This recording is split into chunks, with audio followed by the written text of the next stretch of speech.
Voilà, c'est votre chaîne, la chaîne du moment, Meya Akoujo TV. Abonnez-vous massivement pour ne rien rater. À ce qui concerne les sports, la politique, l'actualité, donc ne zappez pas, abonnez-vous massivement. Et surtout, cliquez sur le bouton cloche pour ne rien rater. Pour recevoir des notifications, car ici, il y a du lourd.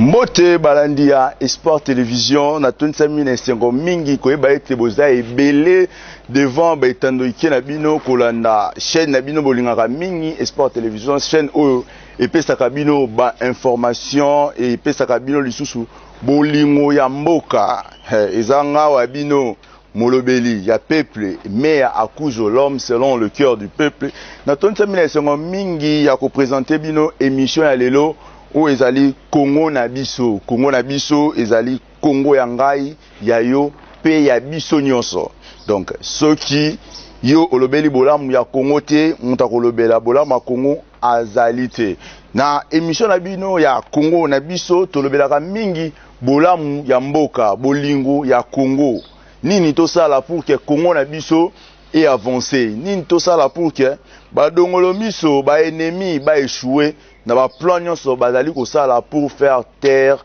notre pays. Donc l'émission na bino ya Congo na biso topesaka toujours espoir pe bolingo ya Congo. Lelo na émission na bino ya lelo tokolobela 3 points.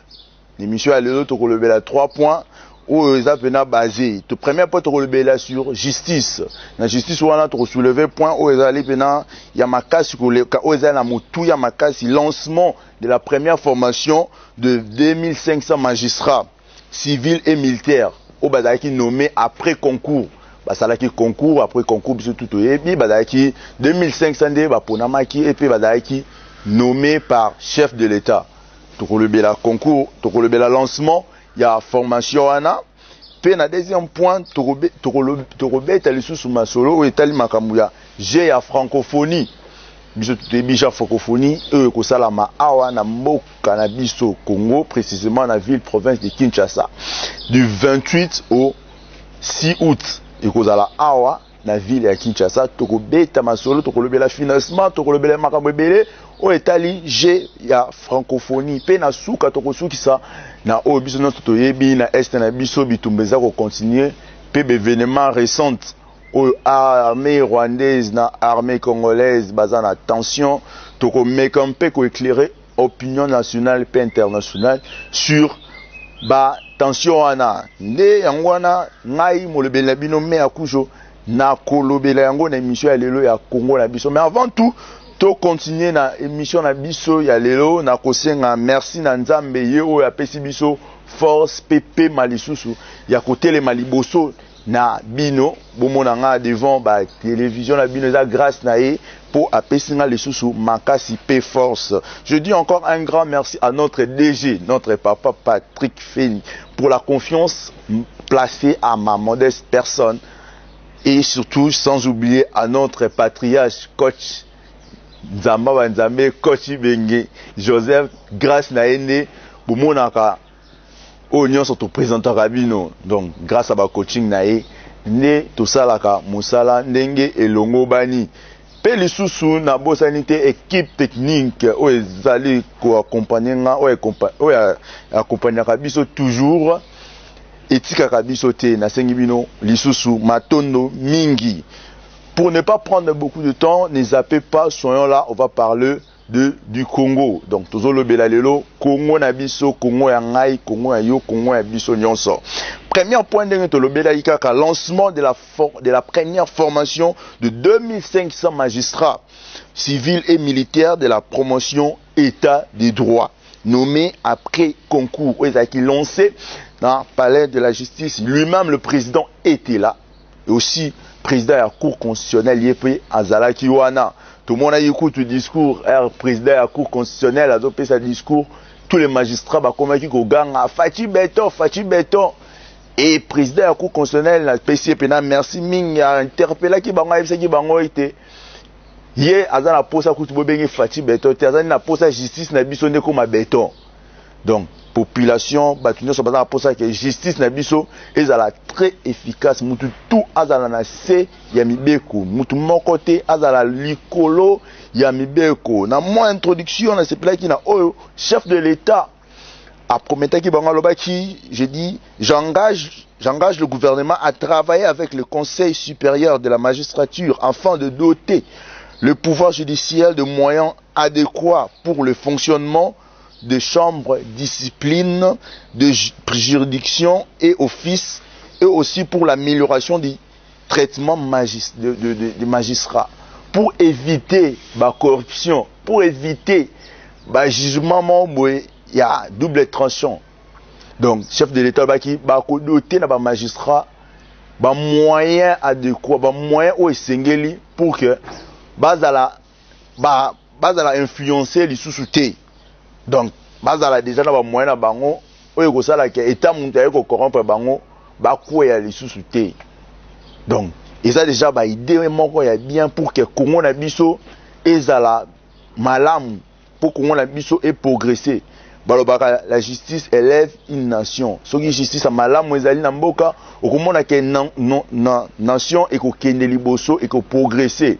Na système kaka ya état de droit nenge chef de l'état mokami na biso Fachi azo kolinga toujours que justice na biso ezala likolo malgré que ye moko pe a constaté ki ke alobi jusqu'à présent justice oyi a pensé ki ko mettre en place izana nous ils en ont mis en place te non te fait ma justice en opena et vani nenge longo bani yango nazali ko senga ete ezaka ka président te nem dans la justice evana eza contribution ya biso nyonso que surtout ya bino ba magistrat oboye sika 2500 magistrats bo sala lokola bantu misusu te bo agir pour l'intérêt de la nation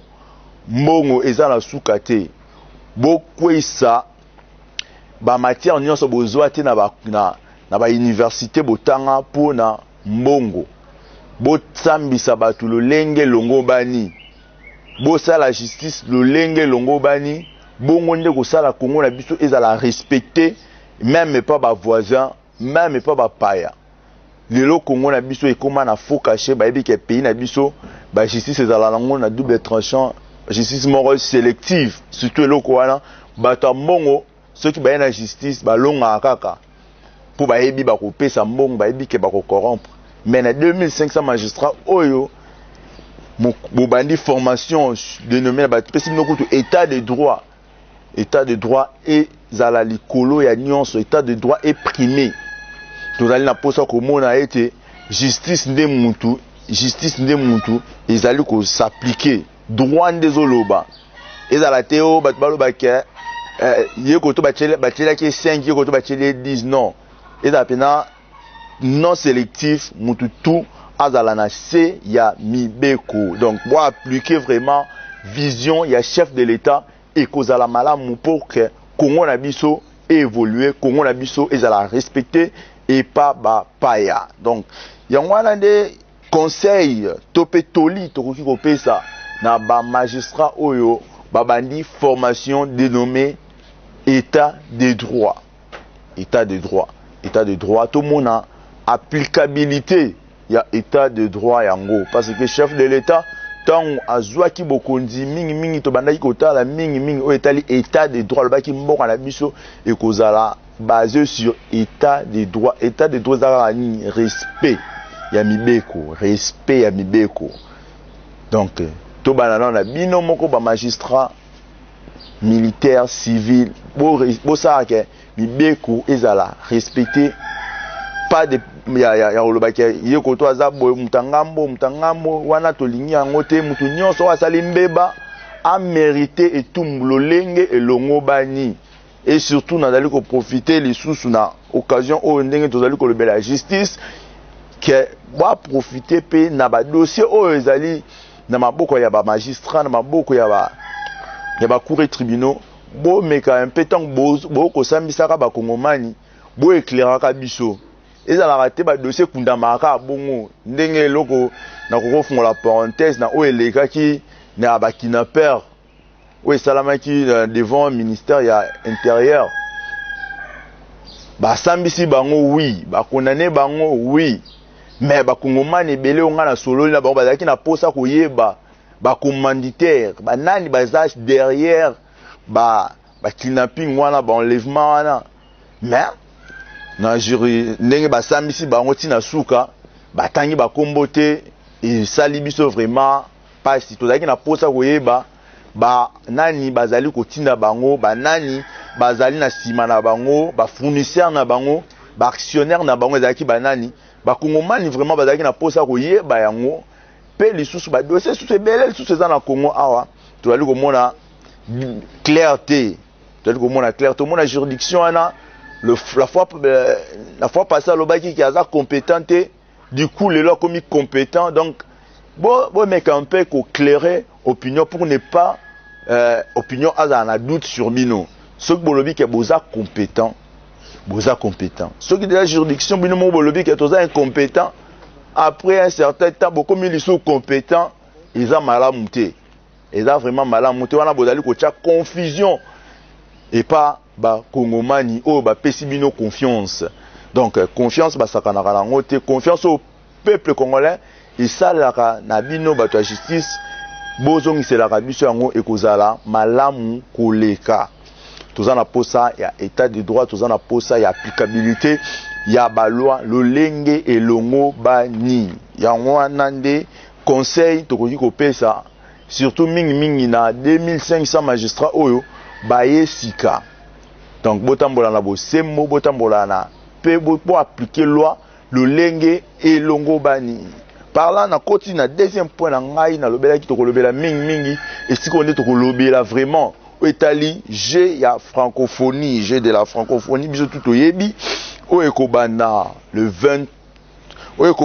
28 juillet pe ekosila le 6 août 2023 ekozala awa na mboka Kinshasa. Mais pour que na kota pena na kati yango tolingi to impingler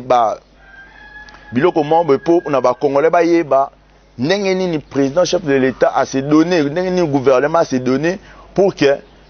Joana ezala réalisable et se réaliser. Contraire na oeleka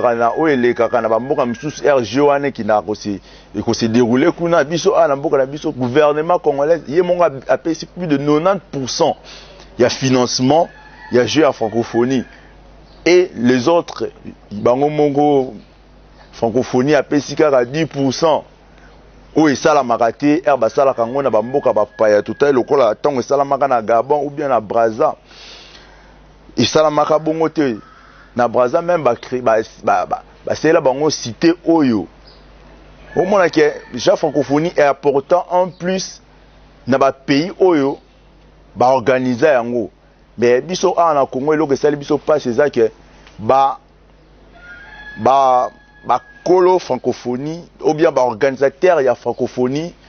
pesi pena financer vraiment te Joana na mboka na biso tiki poignonso na gouvernement pona bolingo pe président de la république azalaka nango au gouvernement azalaka nango pona congolais meki ko financer yango na plus de 90%.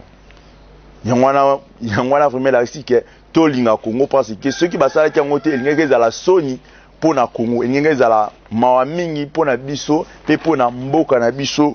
RD Congo.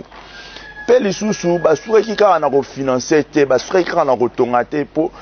ko réflexionner to moni biloko be salami to moni lelo ba homme ndenge salami bijoux malgré intoxication zanga raté bayini badongolo miso bato balinga ke balingo lobara mabe ya pouvoir en place bamekaki ko créer ba rubrique o ba athlètes o ba vani na ba homme bazana maite boyela boy ba rubrique liko ba rubrique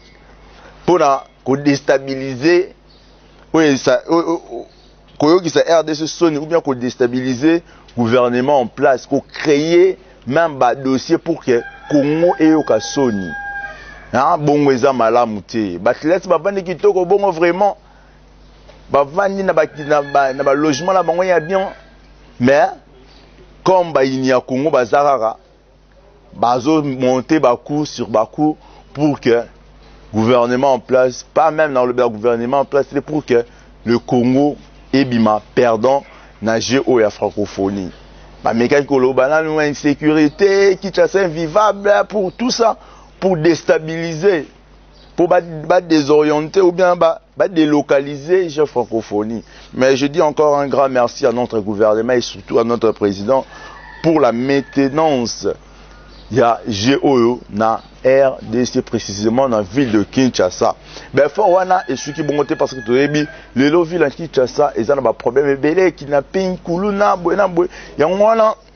Le 17 juillet 2023, le chef de l'État Félix Antoine Tshisekedi a dit na pour ça que athlètes au bakoya bazala bien sécurisé, bazala bakamba maloilenge et longo bani. Le chef de l'État voudrait qu'il y ait gérer l'incident pour qu'il y ait zéro incident. Incident et ça la maté. Incident et ça la maté lors de ces jeux. Lors de ce jeu, il y a francophonie, incident ça la maté. On a la date, il y a le 17 juillet 2023. Chef de l'État a président qui réunion dans le cadre de la réunion bazalaki ministre intérieur azalaki responsable de la police bazalaki et surtout kondi la police tout bazaki na réunion pour que bazo ba instruction dans tout pour que je et les cas le lenge le ngobanina défi président qui zéro incident incident ezalate. Donc quand il y a réunion un chef de l'État c'est qui ba ordre clair et net pour que Jeango et les cas le lenge le ngobani Jeango et Simba parce que ce que simité et kozala Sony pe passi pour na biso ba Kongomani. Parmi les ordres, parmi les instructions, le chef de l'État a donné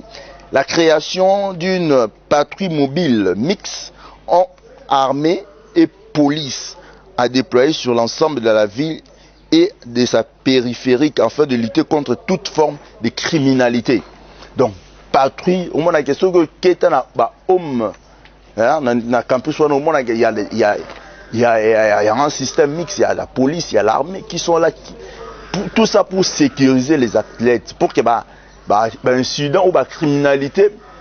et mes carosales et ma tepo que salami et que la Sony pas pour seulement le gouvernement en place mais pour la Congo RDC. Premier pays francophone, pays nene, pays francophone, tout l'équipe tout dans la population. La criminalité ou bien kidnapper athlètes et cause la vraiment mawamingi et surtout na 9e francophonie et ça un peu en Kinshasa pe makambo ya bongo et salami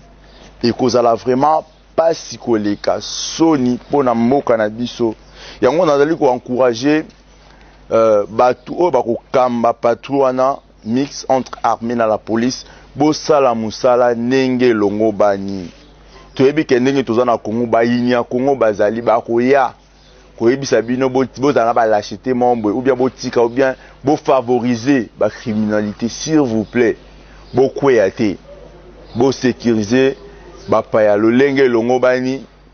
koya na bango ba séjour na bango conduite na bango ati kozonga na bango bozala ville ezala vraiment sécurisée ville ezala vraiment vivable comme je peux le dire. Deuxième instruction ou bien deuxième ordre au chef de l'État, PSA qui au cours il y a réunion à Nalbaki, ils vont créer une coordination de cette opération, va être mise en place. Coordination, il y aura toute une coordination pour la création et la patrouane et la coordination. Donc c'est-à-dire que vous allez vraiment gérer le Lenge et l'Ongobani pour lutter toujours contre effet, contre la criminalité, contre la violence. Nous sommes toujours déployés dans la ville, il y a Mokanabiso ville, province à Kinshasa. Donc, et ensuite, il y avait aussi réunion, c'est qu'on ne peut pas oublier, comme il y avait des tensions, il y avait des doutes, même le pays où il y a des doutes, il y a comment basé belé baché ba intoxica qui est ville on les a bien té bona boy totina batlet na biso ba enlever ba la bien. Donc le gouvernement était censé assurer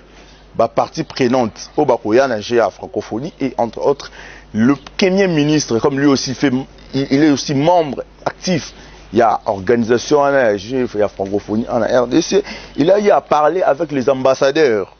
des pays francophones en leur rassurant que le gouvernement va mettre tous les moyens nécessaires pour que l'athlète soit bien sécurisé. Et le Kamabe et comme la bango te koyana bango ti kozonga la bango bazala bien sécurisé. Donc voilà vraiment Isaki ou Isali a déjà francophonie. Mais on a soulevé le sous au point où koyeba été après francophonie, tout le monde a biloke belé kotika lokola ba rénovation ya homme. Bah on est sur bataille na Tata Raphaël besiki belé tongi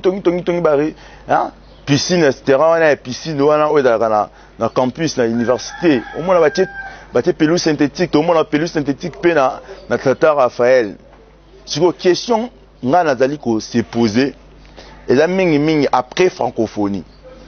Après francophonie, batlet baye basale loko balinga basala, je francophonie salami, non c'est ça, parce que ça manango bien parce que l'État a déjà mis tous les moyens nécessaires pour que esima, nabi que ekosima nenge l'État a tché maboko na mesa. Mais problème nanga vraiment na ko réfléchir na bino na o Italie après francophonie.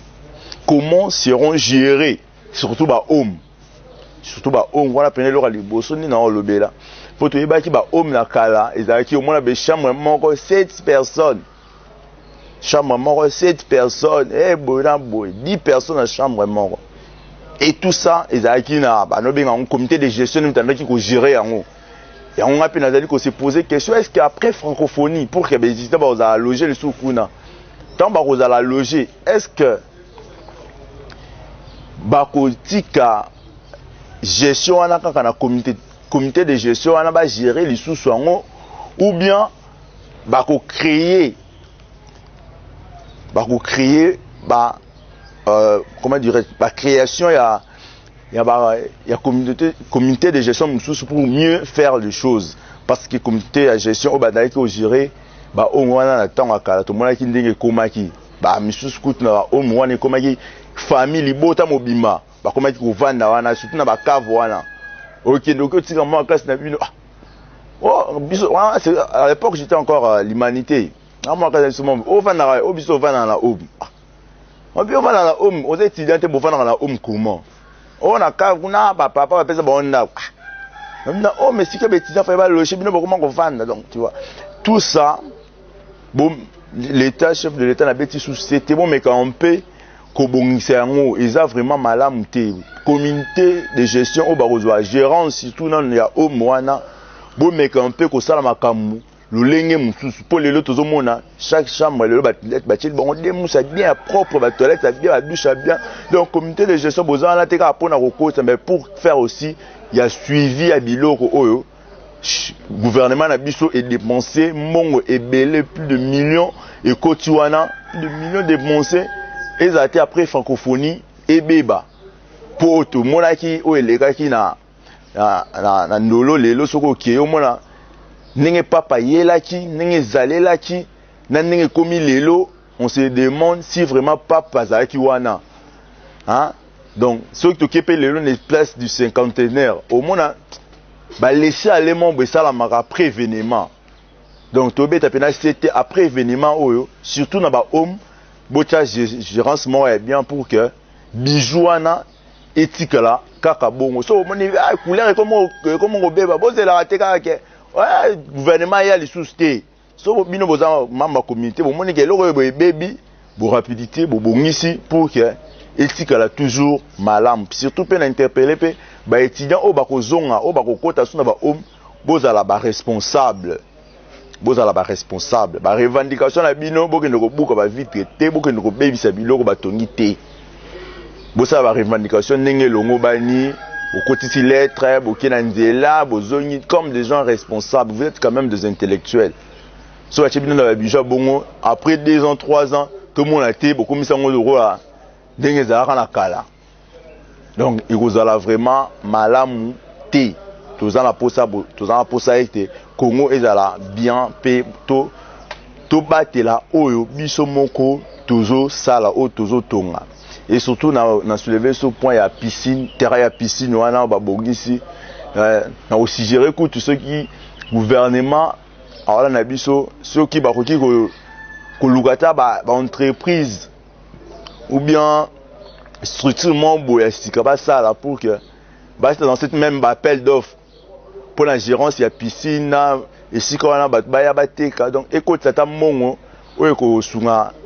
ba sunga et place wana parce que to lemi comité de gestion to cha structure membre oyo ko za efficace o ba ko landela bisika wana ndenge longo bani appel d'offres pe to mona ngo pour la gérance surtout la piscine la terrain wana ndenge ba bongisi et c'est vraiment gérance membre efficace na tiki wana na keli sous na o etali Tata Raphaël comité de gestion na ebite soki l'état ko tika ngo sous na maboko ya ministère ya sport parce que yene muta gérera mingi na comité de gestion na ye makometale ba stade na ebite ba terrain wana ba tongi na ba perfectionner na ba bongisi wana na tozana poser te comme ba lieu de spectacle il y a comme sous ba concert ba fête non toi pour ça beau gérer ba bijoux wana bien après événement tout le monde a que gérance est bien après événement tout le monde a que biloko tsara bijoux ça qui to connaît tout le monde avant événement et que ça la bien et que ça l'avantager pour na biso tout ça pour ça que vivre était makambele après cinquantenaire na biso hein cinquantenaire ici quand on le place du cinquantenaire nous on a qui bijoux mais les autres OK donc bizarre toi pour ça tu to revivre ba événement wana ya lobake biloko ezalaka kitoko soki événement non te ça soki événement ça mais sili biloko ebebi nango toi pour ça ba to ba ko gérer beau gérer na beaucoup d'amour beaucoup de patriotisme pour que biloko erumela pe ba génération ekoya après ba bénéficier na yango wana vraiment point yami balé to lobeli sur GA francophonie donc tout gérer en bien insécurité mon côté kozala parce que il y aura même des structures qui a déjà mises en place ou ils ont déjà mis en place et voilà ils ont déjà un pas vers le succès n'importe après GA francophonie RDC Kolobake on a reçu ces paris donc tolobaki que l'émission na biso ya Congo na biso tolobelaka toujours bolamu ya mboka to poussaka toujours ba kongomani na bolingo ya mboka ya kolinga lisusu mboka ndenge longo bani kolingaka mboka tembe ko participer lisusu ya ko faire avancer nation na biso mboka oyo ekotonga makaka et pas les balobaka lisaf moko et sokola ke longité tozana posa ya gouvernement tozape lisusu na posa ya biso population pour que mboka na biso et ba ko avancer et ba ko kende liboso et ba ko progresser. Yangwana de tolobeli troisième point aonde mama na makambo ezali troisième point ndenge tolobaki tolobela mingi makambo etali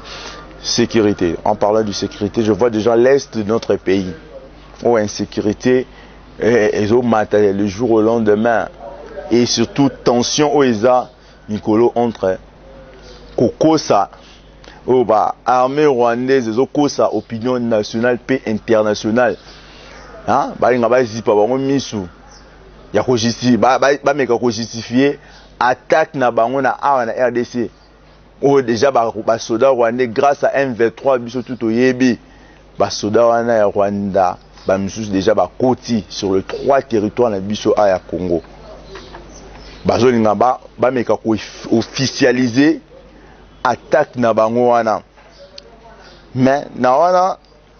na koloba ete opinion nationale et internationale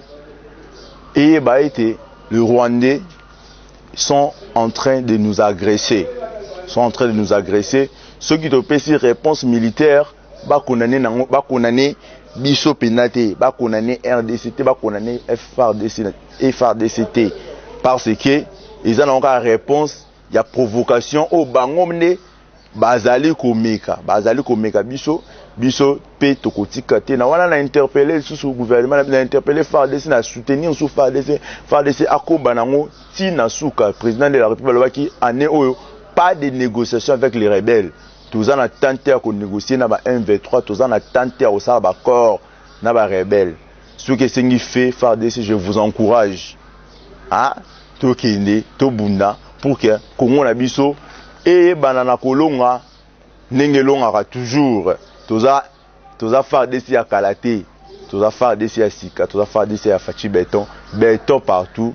Donc tous à la vraiment na bolingo ya mboka to comme pena na suka émission na sengi merci na bato tout bolanda ki ngai na émission na biso ya Congo na biso tolobeli 3 points na tolobeli lancement ya formation il y a 2500 magistrats tolobela qui gère francophonie peut aussi une tension entre RDC na Rwanda. Donc tout na prochaine émission to komeka un peu les sous ko développer en gros ngai molobeli na bino me akujo na pesi bino bye bye à la prochaine.